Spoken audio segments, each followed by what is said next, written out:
Hi everyone, welcome back to my channel. It's me, your friendly neighborhood optometrist, and today I am going to talk about sleep. We're going to talk about how you can sleep better tonight. Before we get into that, I just want to mention that if you like what you see, please share this with your friends and family. It helps me get my message out to more people. So let's get right into it. I've been talking about this concept of healthy eyes, healthy lifestyle, healthy vision. Well, sleep is part of the healthy lifestyle. In fact, I would argue that sleep is one of the most important parts of the healthy lifestyle because if you're not sleeping well, nothing else really matters. The next best thing to good sleep is a nap. But don't go watch that afternoon football game and then take a nap. That's gonna mess up your nighttime sleep. What I'm saying is that sleep is so important. Well, today I'm going to talk about a few things that you can do that will help you sleep better tonight. Number 1. Be consistent. That means going to bed at the same time every night, waking up at the same time every morning. And yes, that includes weekends. I know. You want to sleep in on the weekend, maybe catch up on some football games. Yeah. But if you do that, you're going to mess up your circadian rhythm. That is the internal clock inside your body that tells you when it's time to be awake and when it's time to go to bed. So be consistent. Go to bed at the same time every night, wake up at the same time every morning. That alone will make a huge difference in your sleep. No. 2. Have a bedtime routine. Now, this doesn't have to be anything fancy. This doesn't have to involve taking a hot bath, putting on warm milk, pajamas, all that stuff that maybe your mom or your grandma did for you when you were a kid. It could be something simple like reading a book, brushing your teeth, flossing, getting ready for bed, those kinds of things. Have a routine, a sequence of events that happens every single night that tells your brain, hey, it's time to go to bed.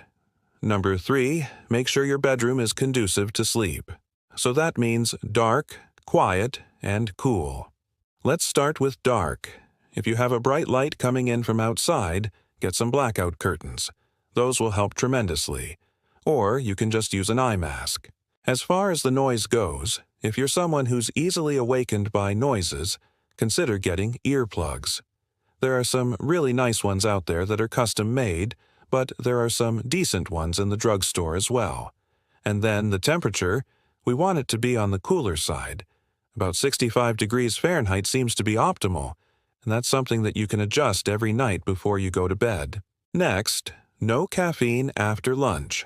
Caffeine has a half-life of 5 to 7 hours, so if you drink some in the afternoon, it will still be in your system keeping you up by the time you want to go to bed. So no caffeine after lunch. Also, avoid large meals before bed. I'm not saying you can't eat before bed, but just make it small.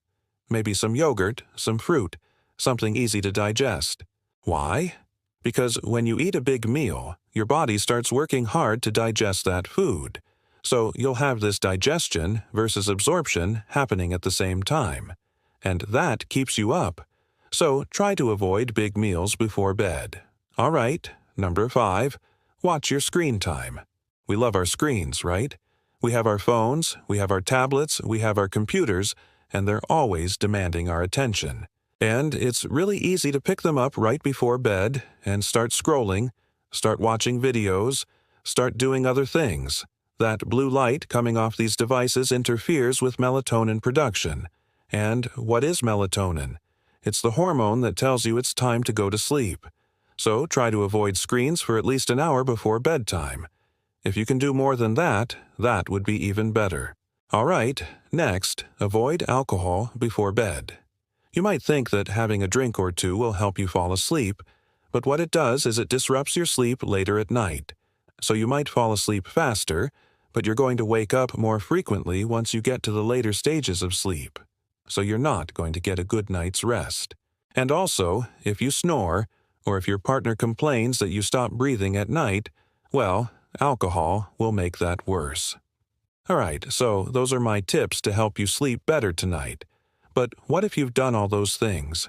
What else can you do? Well, there are some supplements out there that might help. For example, melatonin. that hormone I talked about earlier that helps you fall asleep. You can take a supplement of that.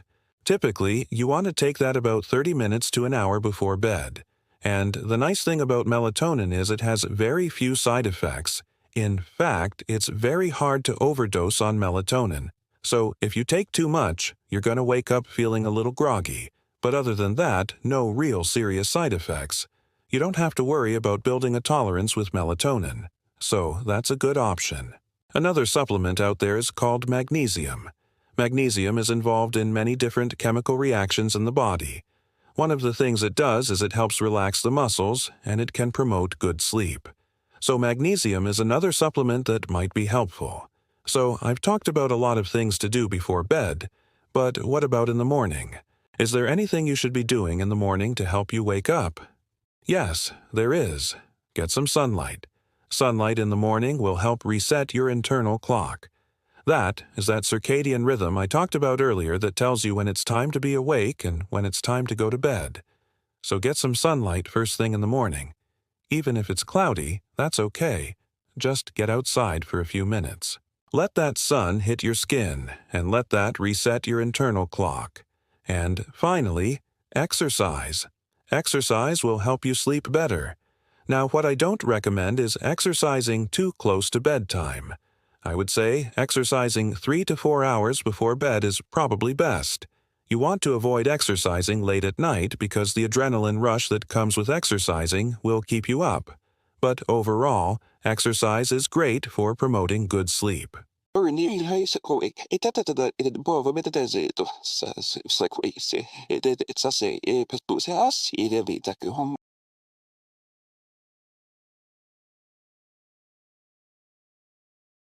Ja, ja, så det så.